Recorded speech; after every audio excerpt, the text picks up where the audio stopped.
আসাম ভারতের এক মনোমুগ্ধকর এবং রহস্যময় রাজ্য। বিখ্যাত সেভেন সিস্টার্স রাজ্যগুলির মধ্যে অন্যতম গুরুত্বপূর্ণ রাজ্য হচ্ছে আসাম। উত্তর পূর্ব ভারতের এই রাজ্যটির অভ্যন্তরে রয়েছে ব্রহ্মপুত্র নদ, বরাক উপত্যকা এবং উত্তর কাছাড় পর্বতমালা। ব্রহ্মপুত্রের অববাহিকায় অবস্থিত হওয়ায় আসামের ভূমি অত্যন্ত উর্বর, যার কারণে এখানকার কৃষিজমিতে বিপুল পরিমাণ শস্য উৎপাদিত হয়। একই সাথে এখানে উৎপাদিত চা তার স্বাদের জন্য সারা বিশ্বে সুপরিচিত। বিশ্বপ্রান্তরের আজকের ভিডিওতে আমরা আসাম সম্পর্কে নানা জানা অজানা তথ্যই জানব।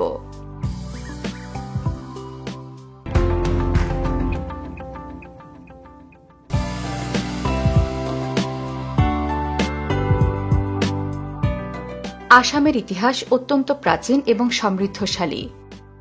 মহাভারতের মতো হাজার হাজার বছর পুরনো মাইথোলজিক্যাল গ্রন্থেও আসামের উল্লেখ পাওয়া যায়। তবে ঐতিহাসিক নিদর্শন অনুসারে প্রস্তর যুগে এখানে মানব বসতির সূচনা হয়েছিল। অবশ্য আসামে সর্বপ্রথম যে রাজ্যের কথা পরিপূর্ণভাবে জানা যায় সেটি কামরূপ সাম্রাজ্য। এই সাম্রাজ্যটি চতুর্থ থেকে দ্বাদশ শতক পর্যন্ত চলমান ছিল। এরপর আহোম সাম্রাজ্যের রাজারা প্রায় ৬০০ বছরের রাজত্বে আসামের ব্যাপক অর্থনৈতিক ও সাংস্কৃতিক উন্নয়ন ঘটায়। তবে ১৮২৬ সালে ব্রিটিশরা এই রাজ্য দখল করে নেয় এবং এখানকার পাহাড়ি অঞ্চলে গড়ে তোলে অসংখ্য চা বাগান। তবে ইংরেজদের আমলে রাজ্যটির অর্থনীতি ধসে পড়ে বলে এই রাজ্যের অধিবাসীরা ব্রিটিশ বিরোধী আন্দোলনে যোগ দেয়। ফলশ্রুতিতে ১৯৪৭ সালে ভারতবর্ষ স্বাধীনতা লাভ করে এবং আসাম রাজ্যটি ভারতের অন্তর্ভুক্ত হয়। বর্তমানে আসামের প্রায় ৭৮,৪৩৮ বর্গ কিলোমিটার এলাকা জুড়ে প্রায় ৩,৫০,০০,০০০-এরও বেশি মানুষের বসবাস। এই জনসংখ্যার ৬১% হিন্দু এবং ৩৪% ইসলাম ধর্মের অনুসারী। বিস্ময়কর ব্যাপার হল পুরো রাজ্য জুড়েই অসংখ্য আদিবাসী গোত্র দেখা যায় এবং সব গোত্রেরই আলাদা ভাষা, সংস্কৃতি ও খাদ্যাভ্যাস রয়েছে। যদিও রাজ্যটির প্রধান ভাষা আসামিজ, তবে বাংলাসহ অন্যান্য ভাষারও প্রচলন রয়েছে এখানে। তবে আসামের সঙ্গীত আর নৃত্যের সুনাম রয়েছে পুরো উপমহাদেশ জুড়েই। তাদের সঙ্গীতের প্রধান ধারা হচ্ছে বিহু সঙ্গীত, যা বিহু উৎসবের সময় পরিবেশিত হয়। এই গানের মূল বিষয়বস্তু প্রেম, বিরহ, গ্রামীণ পরিবেশ আর দার্শনিকতা। গানের সাথে ব্যবহার করা হয় পেপা নামের এক ধরনের বাদ্যযন্ত্র, যা ষাঁড়ের শিং দিয়ে তৈরি। মজার ব্যাপার হল আসামের নিজস্ব একটি জাতীয় সঙ্গীতও রয়েছে। সঙ্গীতের মতো নাচও আসামিজদের সংস্কৃতিতে গুরুত্বপূর্ণ স্থান দখল করে আছে। তাদের সবচেয়ে জনপ্রিয় নাচের ধারা হচ্ছে বিহু নৃত্য, যা বিহু সঙ্গীতের তালে তালে পরিবেশিত হয়। বিহু নৃত্যের পাশাপাশি বাগুরুম্বা নৃত্যের ধারাও আসামে তুমুল জনপ্রিয়। এটি মূলত বাগুরুম্বা আদিবাসীদের ঐতিহ্যবাহী নাচ, যা প্রজাপতি নৃত্য নামেও সুপরিচিত। এসব নৃত্যের পাশাপাশি আসামের চা বাগানের আদিবাসীরা আরেকটি বিশেষ নৃত্য পরিবেশন করেন, যা ঝুমুর নাচ নামে বিখ্যাত। সঙ্গীত ও নৃত্যের পাশাপাশি আসামের সংস্কৃতিতে চা এবং চা বাগান একটি গুরুত্বপূর্ণ স্থান দখল করে আছে। স্কটিশ অনুসন্ধানকারী রবার্ট ব্রুশ ১৯ শতকের শুরুর দিকে সর্বপ্রথম এই অঞ্চলে চা চাষের প্রচলন শুরু করেন। এরপর থেকে এই রাজ্যে চায়ের বাগান কেবল বৃদ্ধিই পেয়েছে। বর্তমানে ভারতের সর্বাধিক চা উৎপাদনকারী রাজ্য হচ্ছে আসাম। শুধু তাই নয়, আসামের চায়ের স্বাদ ও সুগন্ধ পৃথিবীর সেরা বলে গণ্য করা হয়। এরপরেও চা বাগানের শ্রমিকরা দারিদ্র্যসীমার নিচে বসবাস করেন। হয়তো সে কারণেই আসামিজদের জীবনে নানা রকম কুসংস্কারের প্রভাব দেখা যায়। জানলে অবাক হবেন, আসামিজরা জোপিনী নামের এক প্রেতাত্মাকে ভীষণ ভয় পায়। তারা বিশ্বাস করে জোপিনী কারো উপরে ভর করলে তার ভীষণ ক্ষতি হতে পারে। তবে সাপের উপরে তাদের অন্যরকম এক ভরসা রয়েছে। বিশেষ করে কোবরা সাপকে তারা ভক্তি সহকারে পূজা করে থাকে। এখানে সাপ হত্যা করা অত্যন্ত কঠিন অপরাধ, কারণ এখানকার অধিবাসীরা মনে করেন সাপ হত্যা করলে তা দুর্ভাগ্য বয়ে আনে। তাই দুর্ঘটনাবশত কোনো কোবরাকে হত্যা করা হলে নানাভাবে সেই সাপের কাছে ক্ষমা প্রার্থনা করে আসামিসরা। পূজা অর্চনার দিক দিয়েও আসাম একটি গুরুত্বপূর্ণ ও রহস্যময় স্থান। গুয়াহাটির নীলাচল পাহাড়ের উপরে অবস্থিত কামরূপ কামাখ্যা মন্দিরটি কামাখ্যা দেবীর প্রতি উৎসর্গকৃত। হিন্দু পুরাণ অনুসারে ভগবান বিষ্ণুর সুদর্শন চক্র দ্বারা মহাদেবের পত্নী দেবী সতীর শরীর যখন 51 খণ্ড হয়েছিল, তখন তার যৌনাঙ্গ এসে পড়েছিল কামাখ্যা মন্দিরের স্থানে। তাই এটি হিন্দু ধর্মের অনুসারীদের জন্য এক পবিত্র তীর্থভূমি। এখানে বছর জুড়েই চলে বিচিত্র সব আচার অনুষ্ঠান এবং রহস্যময় জাদু চর্চা। তবে আশ্চর্যের ব্যাপার, এই মন্দিরে দেবী কামাখ্যার কোনো মূর্তি নেই, বরং রয়েছে নারীর যৌনির আকৃতির পাথর। এটি কামাখ্যা দেবীর শক্তির উৎস বলে মনে করা হয়। তবে একটি নির্দিষ্ট সময়ে দেবী কামাখ্যার ঋতুস্রাবের সময় বিবেচনায় মূল মন্দিরটি বন্ধ থাকে। ঋতুস্রাবের এই সময়কে পৃথিবীর উর্বরতার প্রতীক বলে মনে করেন তার ভক্ত অনুসারীরা। এ সময় কামাখ্যা দেবীর মন্দিরকে ঘিরে একটি উৎসবেরও আয়োজন করা হয়। আম্বুবাচি মেলা নামে সুপরিচিত এই উৎসবটি আসামের একটি গুরুত্বপূর্ণ উৎসব, যা 3 দিন ধরে উদযাপন করা হয়। তবে আসাম যে শুধু বৈচিত্র্যময় সংস্কৃতির রাজ্য তা কিন্তু নয়। এই পুরো রাজ্য জুড়ে ছড়িয়ে ছিটিয়ে রয়েছে অসংখ্য সব পর্যটন আকর্ষণ।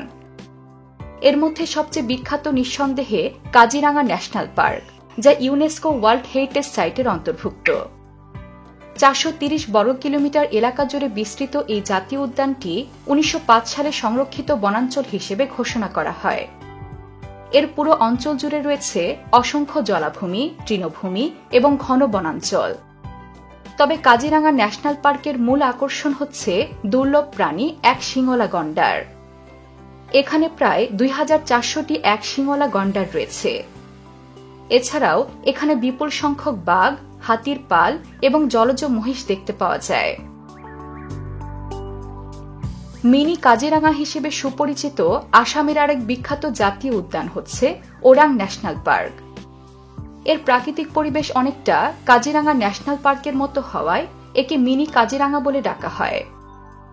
79 বর্গ কিলোমিটার এলাকা জুড়ে বিস্তৃত এই উদ্যানটির সবচেয়ে বড় আকর্ষণ এক শিংওয়ালা গন্ডার ও রয়্যাল বেঙ্গল টাইগার। এছাড়াও এখানে চিতাবাঘ, হাতি, হরিণ, অজগর সহ 220 প্রজাতিরও বেশি পাখি দেখা যায়। আসামের আরেকটি বিখ্যাত জাতীয় উদ্যান হচ্ছে মানস ন্যাশনাল পার্ক। ভুটান সীমান্তের কাছাকাছি অবস্থিত এই ন্যাশনাল পার্কটির আয়তন 950 বর্গ কিলোমিটার। এটি রয়্যাল বেঙ্গল টাইগারের আবাসস্থলের কারণে বিখ্যাত। এছাড়াও এশিয়ান হাতি, ভারতীয় গন্ডার, জলজ মহিষ, পিগমি হগের মতো অসংখ্য দুর্লভ প্রাণীর পাশাপাশি 450টিরও বেশি প্রজাতির পাখি শনাক্ত করা হয়েছে। 1985 সালে মানস ন্যাশনাল পার্ককে ইউনেস্কো ওয়ার্ল্ড হেরিটেজ সাইট হিসেবে ঘোষণা করা হয়। এসব জাতীয় উদ্যানের বাহিরে আসামের অন্যতম প্রাকৃতিক আকর্ষণ হচ্ছে মাজুলী দ্বীপ। এটি ব্রহ্মপুত্রের বুকে গড়ে ওঠা পৃথিবীর বৃহত্তম নদীভিত্তিক দ্বীপ। এর আয়তন প্রায় 352 বর্গ কিলোমিটার এবং এখানে প্রায় 1.5 লাখেরও বেশি মানুষ বসবাস করে। প্রাকৃতিক দূষণবিহীন মাজুলী দ্বীপে এসে পর্যটকরা এখানকার সবুজ পরিবেশ আর আদিবাসীদের গ্রামীণ জীবন উপভোগ করেন। আসামে যেমন পৃথিবীর সবচেয়ে বড় নদীভিত্তিক দ্বীপের অবস্থান, তেমনি রয়েছে সবচেয়ে ছোট নদীভিত্তিক দ্বীপও। এই দ্বীপটির নাম উমানন্দ, যা পিকক আইল্যান্ড নামেও সুপরিচিত। হিন্দু পুরাণ অনুসারে ভগবান শিব তার স্ত্রী পার্বতীর সুখ ও আনন্দের জন্য এই দ্বীপটি তৈরি করেছিলেন। পৌরাণিক কাহিনী অনুসারে ভগবান শিবের গভীর ধ্যানে বাধা দেওয়ায় কামদেবতাকে তৃতীয় নয়ন দিয়ে ভস্মীভূত করে দিয়েছিলেন বলে এই দ্বীপের আরেক নাম ভস্মাচল। বর্তমানে এই দ্বীপের প্রধান আকর্ষণ উমানন্দ মন্দির, যেটি প্রায় কয়েকশো বছর আগে নির্মিত হয়েছিল। এই অঞ্চলের মানুষ বিশ্বাস করে সোমবারে যদি অমাবস্যার রাত হয় এবং সে রাতে উমানন্দ মন্দিরে পূজা করলে তা দারুণ সৌভাগ্য বয়ে নিয়ে আসে। প্রাকৃতিক সৌন্দর্যের পাশাপাশি আসাম জুড়ে ছড়িয়ে রয়েছে অসংখ্য ঐতিহাসিক স্থাপত্য। এই রাজ্যের সবচেয়ে প্রাচীন অংশগুলোর একটি হচ্ছে শিবসাগর শহর। একসময় এই শহরটি আহোম সাম্রাজ্যের রাজধানী ছিল। তখন এর নাম ছিল রংপুর। আসামের সংস্কৃতির এক গুরুত্বপূর্ণ শহর শিবসাগরে এখনও বিভিন্ন ঐতিহাসিক স্থাপত্য দেখা যায়, যার মধ্যে শিবসাগর শিবদৌল মন্দির সবচেয়ে বিখ্যাত, যেখানে 3 দেবতাকে উৎসর্গ করে 3টি মন্দির রয়েছে। এই শহরে আরও রয়েছে রংঘর, যা এশিয়ার সবচেয়ে পুরনো নাট্যমঞ্চ। আহোম সাম্রাজ্যের সময় এই রংঘরে বিভিন্ন বিনোদনের আসর বসত। এখানে এই সাম্রাজ্যের একটি সেনানিবাসও রয়েছে, যা তালাতাল ঘর নামে সুপরিচিত। এছাড়াও এখানে রয়েছে আহোম সাম্রাজ্যের রাজা ও রানীদের কবরস্থান, যেটি চারাদেইয় মাইদাম নামে পরিচিত। এটিও শিবসাগর শহরের এক বিখ্যাত দর্শনীয় স্থান। কেবল হিন্দুদের মন্দির নয়, বৈষ্ণব ধর্মানুসারীদের জন্য প্রাচীন মঠও রয়েছে পুরো আসাম জুড়ে। এর মধ্যে আসামের জোড়াহাটে একটি মঠ রয়েছে, যেখানে প্রায় 500 বছর ধরে একটি প্রদীপ প্রজ্বলিত রয়েছে। কথিত আছে 1528 সালে প্রথমবার প্রদীপটি জ্বালানোর পর স্থানীয়রা এটি এখনও জ্বালিয়ে রেখেছেন। পবিত্র প্রদীপটি দেখতে অনেক পর্যটকই এই মন্দিরে ভিড় করেন। আসামের আরেকটি দর্শনীয় স্থান হচ্ছে হাফলং। প্রাচ্যের সুইজারল্যান্ড নামে সুপরিচিত এই শহরটি তার প্রাকৃতিক দৃশ্য, নির্মল পরিবেশ এবং বৈচিত্র্যময় সাংস্কৃতিক ঐতিহ্যের জন্য বিখ্যাত।